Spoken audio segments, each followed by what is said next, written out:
So Hayden Panettiere's autopsy has been completed, but it just added even more questions, and the official cause of her death still hasn't been determined. Multiple outlets reported that it was most likely an OD since they reportedly found nasal spray Narcan next to her body, and Narcan is used to treat opioid ODs. So the initial autopsy is done, and it says they found absolutely no signs of trauma on Hayden's body and nothing that would have caused her death.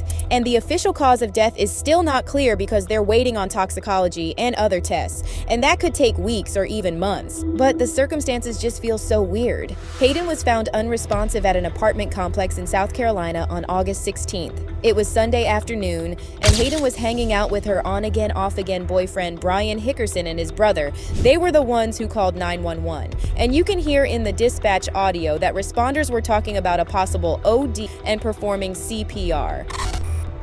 Everyone is injured on for cardiac arrest. This is Milwaukee, 701 East Ridge Road, apartment 701 East Ridge Road, apartment. Everyone is injured on for cardiac arrest. Justin Milwaukee, 701 East Ridge Road, apartment. Spawn and place medic 29, Easley Bridge Road, overdose. CPR is in progress.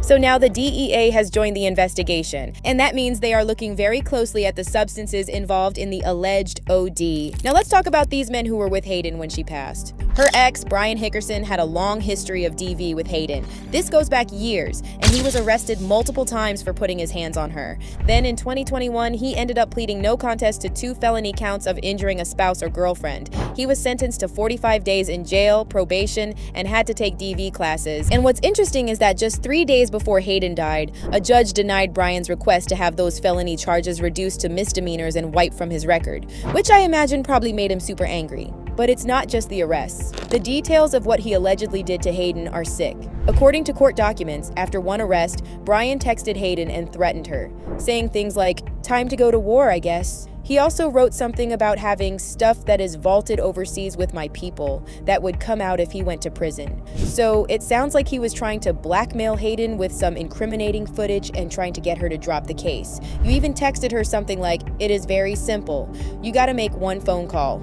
Even Hayden's neighbors have spoken up, and they described Brian as having a terrifying presence. One neighbor said he was so aggressive and out of control that Hayden's apartment complex actually posted signs with his photo and banned him from the property. This same neighbor also said she saw Hayden being taken away on a gurney and looking injured on more than one occasion. So we know Brian was aggressive and dangerous, and we know he was actively trying to get his record cleared just days before Hayden died.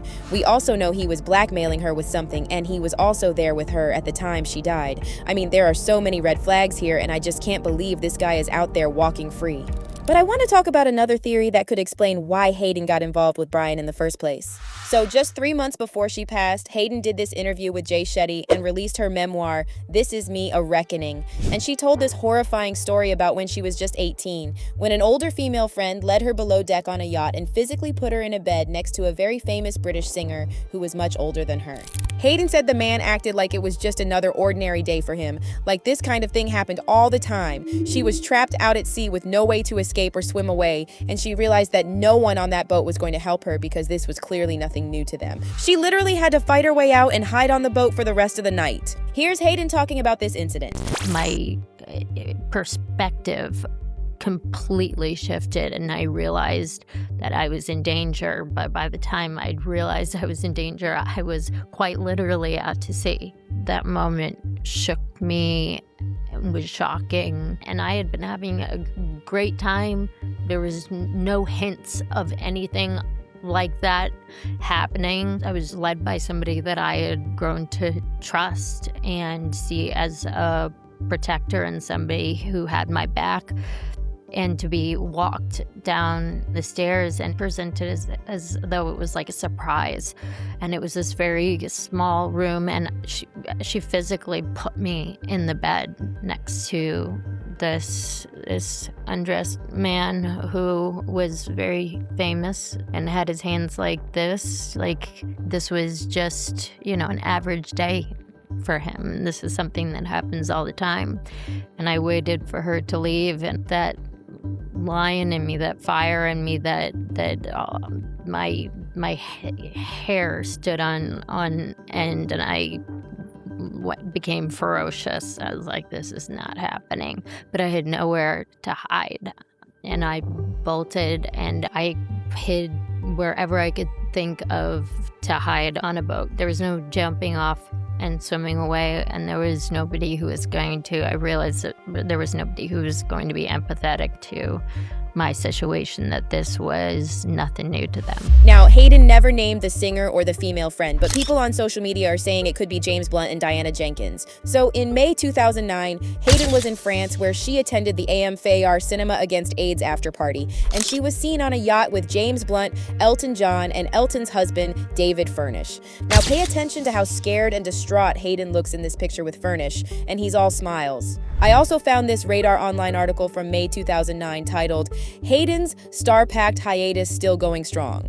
And the article says, after a full week of yachting with the likes of Elton John, David Furnish, James Blunt, and rumored beau Steve Jones, Panettiere has been snapped yet again with a bold-name gentleman. Last night in Cannes, the Heroes actress was snapped exiting French Club VIP room with Justin Long, the on and off paramour of Drew Barrymore. Now, I'm not claiming any of these people were involved in Hayden's death, but let's be real. We know what happens in Hollywood, and we know too many young actors and actresses have died under sketchy circumstances after they started speaking out about that side of the industry. And Hayden finally spoke out about something she kept quiet for almost 20 years. And just a few months later, she ends up dead with this sketchy ex-boyfriend who was already blackmailing her.